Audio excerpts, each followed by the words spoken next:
Bonne semaine d'information sur la télé innovante, Madame, Monsieur, le journal, les titres, bienvenue.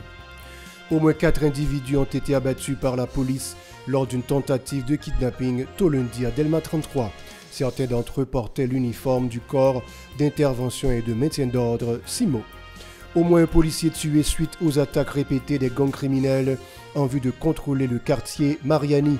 Des dizaines de résidents ont également cet endroit pour échapper à la fureur des groupes armés. 2 arrestations, une arme et des munitions récupérées, tel est le bilan d'une opération menée dimanche par la police à Jacmel. Et puis les résidents de la capitale ont encore une fois craché leur ras-le-bol de la crise dont la persistance découle, selon eux, de l'incurie de l'équipe au pouvoir. 14 écoles publiques de la capitale sont toujours en attente d'une décision du gouvernement pour reprendre leurs activités. Leurs locaux sont occupés par les déplacés qui réclament l'accompagnement des autorités pour se reloger. Restez avec nous pour le développement. Si vous jugez que cette vidéo est intéressante, n'hésitez pas à liker et partager la vidéo. Et surtout, n'oubliez pas de vous abonner à cette chaîne et activer la cloche de notification pour ne pas louper aucune de nos vidéos. De retour et comme annoncé en titre, les agents de l'ordre ont abattu au moins 4 présumés bandits suite à la tentative de kidnapping le 6 novembre à Delma 33. Ils circulaient à bord de 3 véhicules et certains d'entre eux étaient habillés en policiers. Ils portaient spécialement des uniformes du corps d'intervention et de maintien d'ordre CIMO, une unité spécialisée de l'institution policière. Plusieurs arrestations ont été effectuées et les otages libérés au cours de cette opération. Les agents de l'ordre ont procédé dimanche à Jacmel à l'arrestation de Misnaïl Frédéric et Diony Généus, 2 complices supposés d'un gang dénommé 6 jeunes garçons pour l'enfer. Elles seraient les concubines des chefs de ce gang. Une arme, des munitions et des téléphones portables ont été récupérés lors de cette opération menée par plusieurs unités de la PNH à Watapana, qui se trouve au nord de la métropole du Sud-Est. Le chef du gang dénommé Rafo et ses acolytes font l'objet d'un avis de recherche de la police. Les citoyens se disent fatigués de la crise multidimensionnelle qui persiste en raison de l'incurie de l'équipe au pouvoir, ont-ils indiqué. Interrogés par une équipe du journal Le National et de Radio Télé-Pacifique, ils reprochent aux autorités de n'avoir pas vraiment œuvré en vue de trouver un dénouement favorable à cette situation critique et déshumanisante qui sévit en Haïti. Le Premier ministre Ariel Henry assure la gouvernance du pays depuis plus de 2 ans et on s'enfonce de plus en plus dans le bourbier, ont lâché ces gens qui invitent les dirigeants à dresser le constat d'échec et à tirer la révérence. Écoutons-les au micro de Yaspin Sanon et Max Roni-Orissa.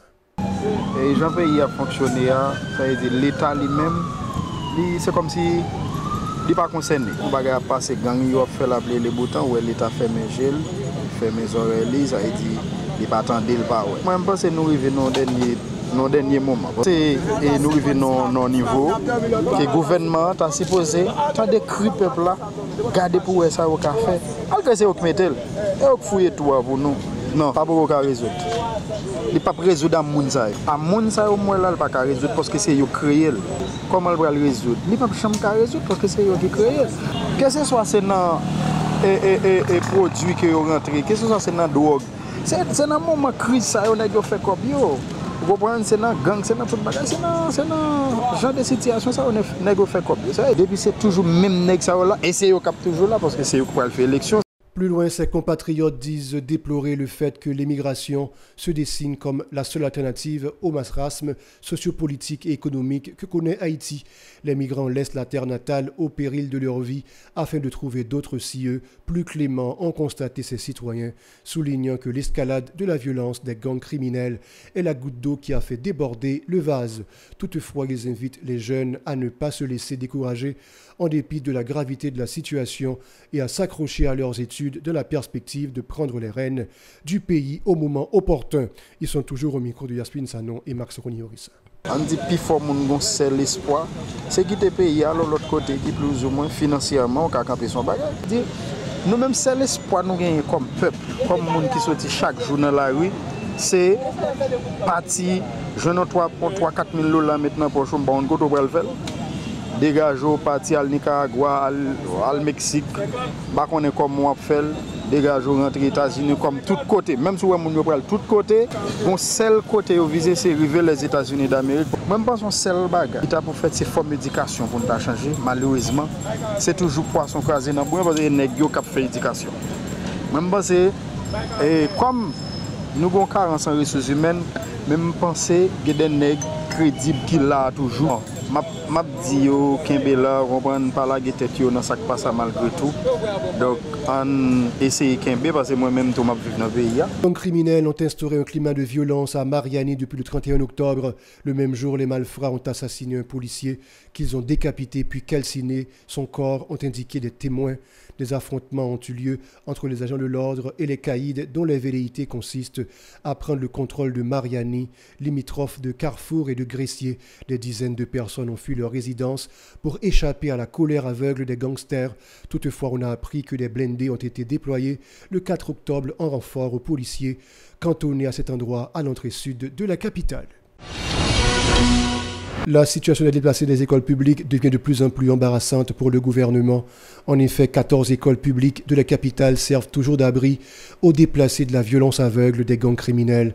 Le déblocage de la situation dépend des autorités gouvernementales qui peinent à trouver la bonne formule pour reloger les déshérités du sort, ont fustigé les membres de la communauté éducative. Certains élèves sont obligés d'aller grossir les effectifs des institutions scolaires afin de combler leurs lacunes. Une réaction favorablement accueillie par des responsables de la plupart des lycées. Écoutons les explications de Jean Anto Saint-Louis, directeur du lycée Fritz Pierre-Louis de Port-au-Prince. Il est au micro de Véron Arnaud et Max Coni-Horissin. Je dis, nous-mêmes dans le lycée Fritz Pierre-Louis, nous commençons avec salle NS4, 9e et NS3. Et nous avons joué quelques salles à vous parler avec les Toussaint l'ouverture. Il y a nous 6, nous commençons c'est vrai. Mais avec le reste, nous n'avons pas un côté pour nous. Et ouvrir pour venir à l'école. Comment imaginons parents qui dans cette là, ils habillent les gens, ils vont à l'école, alors qu'il y a 20 gens qui pour entrer dans l'école pour courir derrière. Bon, nous-mêmes, personnellement, nous sommes violents ensemble avec nous. Après, il y a l'école de l'école Beloucha, côté au cadenas de direction, ils sont violents avec nous. Et tout ça, les élèves qui ici, nous pas comme ça. Mais mon gens violents, nous ne pouvons pas avancer comme ça parce que nous ne pouvons pas gagner. Mais nous, en tant que dirigeants, c'est vrai, nous avons parlé avec quelques personnes, parce qu'il y a quelques professeurs qui ici en tout, que c'est qu'il faut faire une autorité. Donc, ils ont boulé cailloux, bon, ça nous comprendre ça, tout ça. Mais nous ne pouvons pas parler avec eux. Mais l'autre, nous ne pouvons pas parler avec eux parce qu'ils sont violents. Depuis que nous avons parlé, nous avons pensé que c'est complot à faire pour nous mettre. Par ailleurs, le professeur Saint-Louis appelle les instances concernées à prendre des dispositions pour permettre aux élèves de reprendre leurs activités dans le meilleur délai. Pour lui, les élèves ont assez souffert de la situation. Il ne faut pas les pénaliser davantage. Suivez.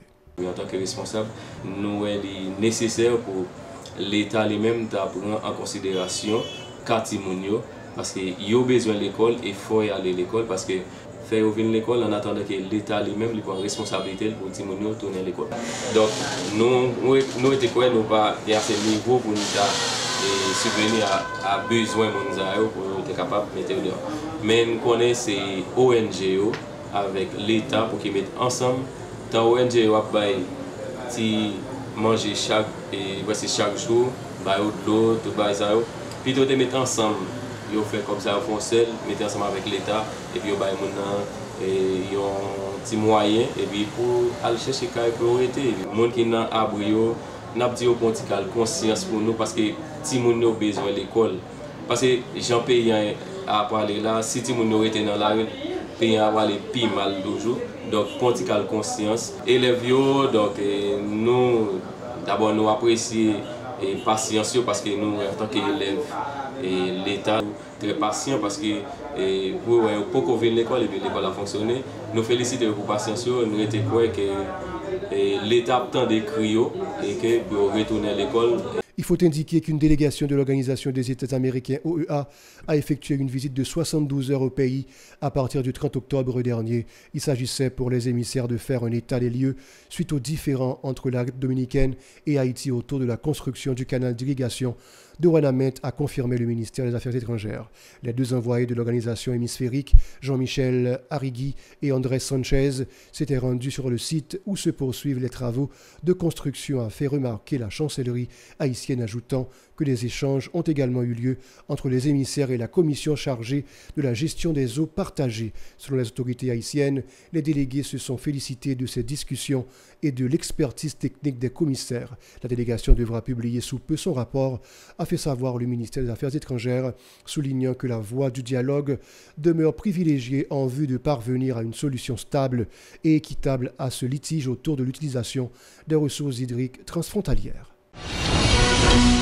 Les activistes se proposent d'organiser un sit-in mardi dans l'aire du Champ de Mars pour dénoncer la crise économique sévère qui secoue le pays. Ils condamnent l'insécurité permanente dont les retombées se font sentir à travers tous les secteurs de la vie nationale. Pour eux, la violence des groupes armés a incontestablement plombé l'économie nationale, entraînant notamment l'inflation et son corollaire, la cherté de la vie. Écoutons les déclarations d'Absolu au micro de Hirsch Résil et Marie-Carmel Auguste. Mon cher. Allez, vite fort. Je dis à nous, saluer tout le monde, saluer tout le peuple haïtien, saluer toute la population, saluer tous les dirigeants. Je dis à là, ensemble des organisations qui mettent ensemble, pas de consensus, ça fait je dis par rapport avec confiance de personne à bail, par rapport avec des actes à passer dans le pays, pour mobilisation. Le 7 novembre, mardi 7, devant l'ambassade de France à 10 étapes. 10 étapes, on apprend tout le monde. Premièrement, journaliste au cap à couvrir site à présent. Deuxièmement, on attend tête de pont, militants de base. Troisièmement, on attend population. Je veux dire, chaque affaire là, nous voilà pour tout le monde dans le pays par rapport à des actes à commettre dans le pays. Même mobilisation, la 18 novembre encore, mobilisation générale qui a commencé dans le pays pour bien toucher sur cette février. Voilà, c'est la fin du journal. Merci d'avoir regardé. Restez avec nous pour la suite de la programmation.